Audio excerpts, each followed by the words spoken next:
مذہب اسلام اجازت نہیں دیتا ہے۔ تو اگر اس پر تھوڑی سے آگے گفتگو کر لی جائے تو یہ کہا جائے گا کہ اگر جو پلاننگ کے ساتھ نکاح کرے، اگر تم کہتے ہی ہو کہ اگر یہ چیزیں ہیں، تو میں صاف طور پر کہہ دوں وہ مومن مسلمان شریعت کے اس دائرے کو نہیں جانتا ہے جو ہمارے لیے، جو ہمارے یہاں قید و بند بتائی گئی ہے۔ اس کے آگے جو قرآن کی پامالی کر دے، ہم تو یہ کہتے ہیں شریعت ہماری یہ کہتی ہے، نبی کریم صلی اللہ علیہ وسلم کے فرمان تو یہ کہتے ہیں کہ ایک مومن کا ایک مومن سے ہی نکاح ہو سکتا ہے۔ تو تم جو ہمارے اوپر یہ الزام لگا رہے ہو یا نوجوان نسلوں پر کہ خواہشات نفس کے لیے یا مذہب تبدیل کرنے کے لیے، ارے ہم جس چیز کو مانتے ہیں کہ مذہب جب تک قبول نہیں تو نکاح ہی نہیں مانا جاتا ہے، تو تبدیلی کی تو بات ہی ختم ہے۔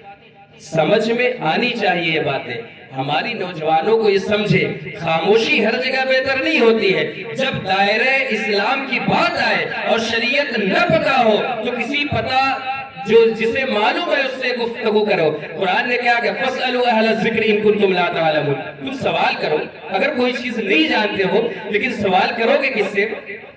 کوئی پڑھا لکھا ہوگا، اپنے محلے کے امام سے بات کرو، اپنی قوم کے عالموں سے بات کرو، اپنی ذہنی توازن یا ذہنی سوچ سے اگر شریعت اسلام کو آپ اپنے عمل میں لانا چاہو گے تو یہ نئی چیزیں ہو سکتی ہے۔ اور اسی کے تعلق سے ایک دوسری اہم بات جو میں نے کہا کہ ایک شریعت ایک پلاننگ نہیں چلتی ہے، دور حاضر میں گاہے بگاہے ایک چیز اور سننے کو ملتی ہے۔ عموماً یہ محفل میلاد کا موقع ہے، شادیوں کے موقع پر عموماً کچھ رسموں کی بات ہوتی ہے یا کچھ شریعت کی بات ہوتی ہے یا شریعت کے اس دائرے میں بات ہوتی ہے، اس کی فضیلت اپنی جگہ ہے، اسے میں بھی مانتا ہوں، آپ بھی مانتے ہیں، لیکن معاشرے میں کبھی کچھ ایسے سوالات جو ہوتے ہیں اس پر گفتگو۔ دوسری ایک بہت اہم چیز ہے حلالہ، جو لوگ بہت سارے نہیں سمجھتے ہوں گے صرف آسان لفظوں میں، اس کا انتخاب صرف مختصر طور پر 7-8 منٹ میں، کیونکہ اس کے بعد وقت بھی ختم ہے۔ اس پر گفتگو کرنے کا مقصد یہ ہے کہ ہم موبائلوں کا استعمال کرتے ہیں، کسی اچھے عالم یا امام سے نہیں پوچھتے ہیں تو کہیں نہ کہیں وہ چیزیں خرابی کی طرف جاتی ہے۔ جو ایک الزام دور حاضر میں دور ماضی میں آتا رہا ہے، کبھی کبھی بیچ میں آتا ہے، مذہب اسلام نے تو بڑا آسان بتایا گیا ہے کہ اگر ایک میاں بیوی ہے اور وہ جدائی ہو جائے، 3 طلاقیں دے کر اگر اپنا رشتہ ختم کر لے تو بعد میں اس سے نکاح کرنا چاہتا ہے تو کسی دوسری عورت سے نکاح کر لے، پھر اس سے طلاق لے لے، پھر جا کر اسی شوہر سے نکاح کر سکتا ہے۔ یہ چیزیں ہیں، جبکہ شریعت اگر آپ کو معلوم ہے تو میں بڑی ذمہ داری کے ساتھ کہہ دوں، جو شخص یہ سوچتا ہے یا ہمارے آپ کے ذہنوں میں یہ چیزیں ہیں کہ مذہب اسلام میں حلالہ جائز ہے، تو اس کے لیے بہت بڑی شرطیں ہیں۔ یہاں تک کتابوں میں یہ تو بتایا گیا کہ حلالہ جو عام طور پر انسان سوچتا ہے وہ حرام ہے۔ حرام اس لیے کہ اگر کوئی رشتے میں ہے، کسی وجہ سے اس کا رشتہ ٹوٹ گیا اور پھر چاہتا ہے اسی شوہر سے نکاح کرنا، تو یہ سوچتا ہے کہ اگر دوسرے سے نکاح کر لے، چند ماہ یا چند دن رہ کے پھر اسے طلاق لے لے، تو یہ ایک پلاننگ ہے۔ پلاننگ کے ساتھ نکاح مذہب اسلام میں جائز ہے، چاہے پیسے پہ ہو چاہے ویسے پہ ہو۔ کئی جگہ یہ چیزیں سننے کو ملتی ہے کہ اس کے شوہر نے طلاق دیا، بعد میں انہیں ملامت ہوئی، بعد میں انہیں سمجھ میں آیا کہ یہ غلط ہو گیا، ہم ساتھ میں رہنا چاہتے ہیں، چلو ایک آسان طریقہ ہے نکاح کر لیا جائے کسی سے، پھر طلاق لے لے کہ پھر آپ وقت گزار کے پھر اس شوہر کے ساتھ ہو جائے گی۔ یہ حرام ہے۔ حرام جب کہہ رہا ہوں تو اس چیز کو سمجھیے، حرام اس لیے کہہ رہا ہوں کہ قرآن کی آیتیں اس پر موجود ہیں، دلیلیں موجود ہیں، یہ آپ کی آسانیت کے لیے نہیں بتایا گیا ہے۔ یہ نکاح کھیل تماشا نہیں ہے کہ جب چاہے جسے اقرار کر لو اور جب چاہے اپنی دہلیز سے اسے جدا کر دو، پھر چاہے تو اسے اختیار کر لو۔ اسی تمام رسم و رواج کو آسانیاں بنانے کے لیے شریعت کا مذاق بن جائے، اسی لیے حلالہ جیسی کڑی شرطیں رکھی گئی ہیں۔ حلالہ اس بنیاد پر ہے کہ اگر کسی کا تعلق تھا، وہ نکاح میں تھے، کوئی ایسا سبب ہوا کہ ایک دوسرے سے جدا ہو گئے، انہیں اگر جدائیگی ہو گئی تو صرف دل کے احساس یا ندامت سے نہیں نکاح ہوگا۔ دوسرے سے جب نکاح کر رہے ہو تو نکاح کرتے وقت دونوں کے درمیان، یعنی چاہے مرد ہو چاہے عورت ہو، دونوں لوگوں کے لیے ضروری ہے کہ جو دوسرا نکاح کر رہے ہیں، بیوی ہے جیسے نکاح کے بعد بیوی ہو، مثال کے طور پر ایک مرد اور عورت کہہ لیتا ہوں، تو دوسرا جو نکاح کیا جا رہا ہے، مرد اور عورت دونوں کے دل میں پختہ یقین ہو کہ اس نکاح کو ہم چلائیں گے، اس رشتے میں رہیں گے، زندگی بھر رہیں گے. 1-2 سال، مہینے 2 مہینے کے لیے رشتہ نہیں ہے، کوئی آپ کے درمیان معاہدہ نہیں ہے. تب جا کر آپ نے رشتہ کیا حقیقی زندگی گزارنے کے لیے کہ اب پوری زندگی اسی کے ساتھ گزارنی ہے، اسی کے ساتھ رہنا ہے، اسی کے حق مہر جو استعمال کریں گے وہی رہیں گے. اس کے آباء و اجداد ہیں، باپ دادا ہیں یا اس کے بچے ہیں، سب کا خیال رکھنا ہے. یعنی نکاح کے وقت اسے دل میں ایک گوشے میں بھی یہ خیال نہ ہو کہ چند دن کے بعد اس سے طلاق لے لیں گے پھر نکاح میں آ جائیں گے. کہتے ہیں کہ اگر گوشے میں، اگر ذہن میں بھی وسوسہ ہے تو وہ جائز نہیں مانا جائے گا. اور اسے نکاح میں رہنا ہے اتفاقی طور پر. اگر اس کا دوسرا جو شوہر ہے اس کا انتقال ہو گیا یا اتفاقی طور پر کوئی ایسی چیزیں آ گئی اڑچن جس سے نکاح نہیں چل پایا، اب اس سے اگر طلاق ہو گیا، تب کہتے ہیں کہ اگر پہلے شوہر یعنی پہلے مرد سے نکاح کرنا چاہے تب کر سکتا ہے. دور حاضر میں کیا ہوتا ہے، بڑا آسان سا مسئلہ لوگوں نے بنا دیا ہے اور یہ گزشتہ سالوں میں بہت عروج پر تھا. آپ سب جانتے ہیں سنسد میں ایسی بلیں پیش کی گئی کہ حلالہ ہوتا ہے. مذہب اسلام میں عورت کے کوئی حقوق نہیں ہے، جب چاہا اپنا لیا، جب چاہا چھوڑ دیا. یہ اس چیز کو سمجھے میری قوم کے لوگوں، نوجوان نسلیں سمجھے، بڑے بھی سمجھے کہ حلالہ یہ آسانی کی چیزیں نہیں ہے. نبی کریم صلی اللہ علیہ وسلم کے فرمان کے مطابق یہ تھا کہ جب اتنی کڑی شرطیں ہوگی، یہ چیزیں ہوگی تو نکاح کی اہمیت لوگوں کو سمجھ میں آئے گی. سمجھ میں آئے گا کہ اگر اسے چھوڑ دیا تو پھر اپنانے کا راستہ نہیں ہے. اور اگر یہ سوچ رہے ہیں دونوں میں سے کوئی ایک تو نکاح کا جائز راستہ نہیں ہے، تب آپ سمجھے. اگر اس حد تک نکاح کی اہمیت کو سمجھتے ہیں، دور حاضر میں اگر اس چیز کا جائزہ لیتے ہیں، تو میں سمجھتا ہوں کہ آپ کسی کو جواب بھی دے سکتے ہیں. اور اگر کبھی جواب نہیں بھی ہے آپ کے پاس تو اپنی رائے سے گفتگو نہ کیا کریں. مذہب اسلام نے اس چیز سے منع کیا گیا ہے. شریعت میں اسی لیے کہا گیا کہ اگر کوئی چیز پتا ہو تو بول دو، نہیں پتا ہے تو نہیں بولنا چاہیے. امام اعظم ابو حنیفہ کے بارے میں آپ لوگ عموماً سنتے رہے ہوں گے کہ ہم سب مذہب اسلام پر چلتے ہیں، فقہ حنفی کے اعتبار سے زندگی گزارتے ہیں. کسی اچھی کتاب میں ایک چیز لکھی گئی کہ امام اعظم ابو حنیفہ جن کے پاس ہر مسئلے کے حل ہوا کرتے تھے فقہی اعتبار سے، ایک نشست میں ان سے کم از کم 30 سوالات ہوئے یا اس سے زائد. کہتے ہیں کہ اس میں 28 سے اس سے زائد کا جواب آپ نے سیدھے طور پر کہا کہ مجھے نہیں معلوم. صرف 2 کا جواب دیا. لوگوں نے بعد میں سوال کیا امام اعظم ابو حنیفہ آپ کا لقب اتنا بڑا ہے کہ امام اعظم کہا جاتا ہے اور آپ سے ایک نشست میں کثیر تعداد میں سوالات ہوئے، آپ نے سب میں کہا مجھے نہیں معلوم، مجھے نہیں معلوم. صرف 2 کا جواب دیا آپ نے. تو آپ نے کہا وہ سوالات مجھے نہیں پتا تھے، اس کے جوابات میں نے اس کا مطالعہ نہیں کیا تھا. تو نہ کہنے سے تو بہتر ہے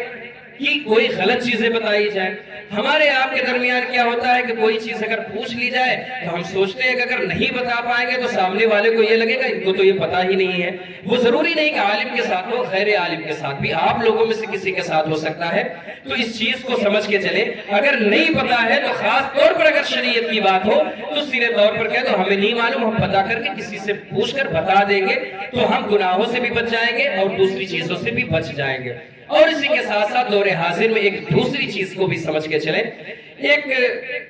ذہنی فطور ہی کہا جائے گا، کبھی کبھی ایسا بھی آتا ہے سامنے میں کہ کسی سے اس طور پر بھی سوال نہیں کرنا چاہیے کہ پوچھے دیکھیں اس کو یہ جواب پتا ہے کہ نہیں. مجھے تو پتا ہے لیکن سوال آزمائش کے لیے یا اسے نیچا دکھانے کے لیے یا اس سوچ کے ساتھ سوال کرنا کہ چند لوگ بیٹھے ہیں، لاؤ فلاں شخص سے پوچھ رہے ہیں کہ اس سوال کا جواب کیا ہوگا. نہیں بتا پائیں گے تو لوگوں میں ان کی پذیرائی ہوگی یا ان کی لوگوں کے سامنے یا لوگوں کے خیالات میں جو چیزیں ان کا ایک کانسیپٹ بن چکا ہے کہ انہیں ہر چیز کا جواب پتا ہے تو وہ شرمندہ ہوں گے.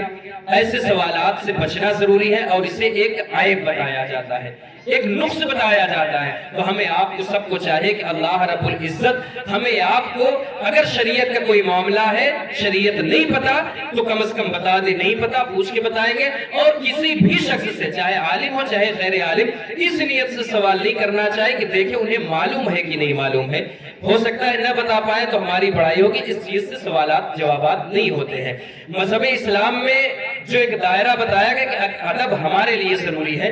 ضروری نہیں ہے کہ جو ہم یہ تین بیٹھے ہیں کہ ہمیں یہ سب پتا ہو. آپ جتنے لوگ ہیں کوئی چیز ایسی ہے کہ جو بہت گہرائی سے آپ کو پتا ہوگی، ادھر والوں کو نہیں پتا ہوگی، انہیں پتا ہوگا، آپ کو نہیں پتا ہوگا. شریعت کے دائرے میں کوئی اس بات کا تقاضا نہیں کر سکتا ہے کہ پوری چیزیں مجھے پتا ہے اور پوری چیزوں کا میں مالک ہوں، میں بتا سکتا ہوں، ایسی کوئی چیزیں نہیں ہے. تو آپ ہم سب یہ سوچ کر چلے کہ مذہب اسلام ایک بہت ہی اچھا مہذب مذہب ہے اور اس کو سمجھ کے چلے. خاص طور پر نوجوان نسلوں سے بڑی محبت کے ساتھ گزارش ہے کہ اپنے والدین کا احترام ضرور کریں. پیسہ روپیہ چاہے جتنا پاس آ جائے، طاقت و قوت چاہے جیسی ہو جائے، چاہے جتنی قد و قامت آپ کی ہو جائے، چاہے جو چیزیں آپ کے پاس ہو، اگر آپ کے اندر آپ کے ہمارے ماں باپ کا ادب احترام نہیں ہے تو رات میں اٹھ کر چاہے تہجد پڑھ لے، چاہے آپ نماز پڑھ کے آپ کی پیشانیوں پہ گٹھے پڑ جائے، آپ کی عبادت قابل قبول نہیں ہو سکتی ہے.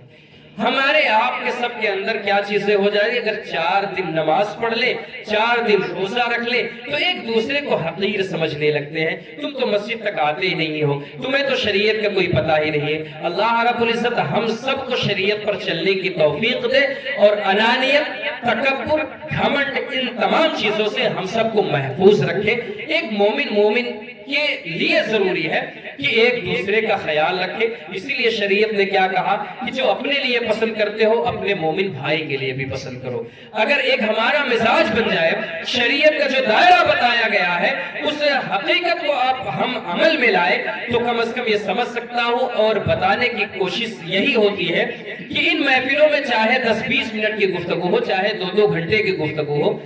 ہمارے آپ کی زندگی میں عمل ہی سب سے اہم ہے اور عمل ہماری رہتی زندگی کا نام ہے. بعد مرنے کے بعد ایصال ثواب کے ذریعے وہ تمام چیزوں کا فائدہ پہنچے گا، یہ بات میں مانتا ہوں، لیکن یقینی طور پر اس سے بخشائش ہوگی یا نہیں ہوگی، کم از کم اگر آپ کو پتا ہے کہ ہم اپنی زندگی میں آخرت بنا کر چلے جائیں تو زیادہ ہے. آج اگر ہم غفلت میں ہیں تو سب سے زیادہ یہی غفلت میں ہے کہ اگر ہماری 18 سے 20 سال کی عمر ہے تو ہمیں پتا ہے کہ ہم ابھی تو 40 سے 45 سال کی عمر گزاریں گے. 40 سے 45 سال کی عمر کی دہلیز پر ہے تو ہمیں لگتا ہے کہ بڑھاپا تو آئے گا ہی تبھی جائیں گے. میرے عزیزوں، موت ہی ایک ایسی چیز ہے جس کے بارے میں کوئی نہیں جانتا. قرآن کی ایک بہت اچھی آیت ہے جس کے بارے میں کہا گیا ہے وَجَاءَ سَكْرَةُ الْمَوْتِ بِالْحَقِّ ذَلِكَ مَا كُنْتَ مِنْهُ تَحِيدُ. آئی موت کی سختی وہ جس سے تو بھاگتا تھا. اور یہ حقیقت ہے قرآن کا وہ لفظ. کبھی ہم سمجھتے نہیں ہیں، ہم یہ سمجھتے ہیں کہ موت تو بڑی دور کی چیزیں ہیں. قرآن نے کہا کہ یہ وہ ہے جس سے تو بھاگتا تھا. اور حقیقت یہ ہے کہ اگر آج بھی ہمیں پتا چل جائے کہ کل کو ہماری موت ہے یا 1-2 گھنٹے کے بعد ہماری موت ہے تو یہ دنیا کی سب سے بڑی حقیقت ہے کہ انسان کے زمین تلے ایسا لگے گا کہ یہ انسان کے پیرے تلے زمین نہیں ہے، اسے محسوس ہوگا. تو اسی طریقے سے زندگی گزارے. یہ ضروری نہیں ہے کہ ہماری زندگی بڑھاپے تک جائے گی یا ہم جوانی تک جائیں گے، کبھی بھی موت آ سکتی ہے. اس کے لیے کوئی نہیں دعویٰ کر سکتا ہے. اسی لیے جو بھی مختصر زندگی ہے اپنے رب کو راضی کر کے گزارے، ماں باپ کو راضی رکھ کے گزارے، خاندان رشتہ داروں کو جوڑ کر چلنے کی ہو، اپنے معاشرے کو بہتر بنانے کے لیے چلیے ہو. رشتہ خاندانی ہو یا معاشرتی ہو، ایک مومن مسلمان کی ذمہ داری ہے کہ ہم آپ اپنے گاؤں محلے اپنے معاشرے کو بہتر رکھیں. اور مذہب اسلام تو وہ پیارا مذہب ہے کہ آپ کا ہمسایہ چاہے اہل ایمان سے ہو، چاہے کلمہ گو ہو چاہے نہ ہو، اس کا بھی خیال کرنے کا حکم دیتا ہے. جس مذہب میں یہ ہو کہ غیر ایمان والوں کے بھی وہ تقاضے بتائے گئے ہو، آج وہ مسلمان اس شریعت سے اتنا دور ہے کہ نہ اسے رب کے احکام یاد ہے، نہ نبی کریم صلی اللہ علیہ وسلم کے فرمان یاد ہے، نہ صحابہ کا وہ عمل ہمیں آپ کو پتا ہے. ہم آپ تو اسی خام خیالی میں زندگی گزار رہے ہیں کہ 1-1.5 لاکھ تنخواہ ہے یا 50-60 ہزار تنخواہ ہے. دنیا کی حقیقت اگر دیکھیں گے تو میرے عزیزوں، چاہے جتنا امیر ہو چاہے جتنا کم کمانے والا ہے، اللہ رب العزت نے نظام دنیا ہی ایسے بنائی ہے کہ ہمیں آپ کو ایک دوسرے کی ضرورت رہے گی. اور روپے پیسے یہ آخرت میں نہیں کام آنے والے ہیں. کام وہ آئے گے کہ جو ان روپے پیسوں کا ہم آپ سچائی اور صحیح استعمال کر لیں گے، تبھی ہماری زندگی میں وہ کام آئیں گے. اللہ رب العزت کی بارگاہ میں دعا ہے کہ ہم سب کو صحیح طور پر شریعت کے مطابق زندگی گزارنے کی توفیق دے۔ المختصر طور پر جو گفتگو ہوئی ہے، اللہ رب العزت کی بارگاہ میں دعا ہے کہ اگر کچھ نازیبہ کلمات یا شریعت کے خلاف کچھ باتیں زبان سے نکل گئی ہو تو اعلانیہ توبہ کرتا ہوں، استغفر اللہ ربی من کل ذنب واتوب الیہ واقول لا الہ الا اللہ محمد رسول اللہ صلی اللہ علیہ وسلم۔ کھڑے ہو جائے، صلاۃ و سلام۔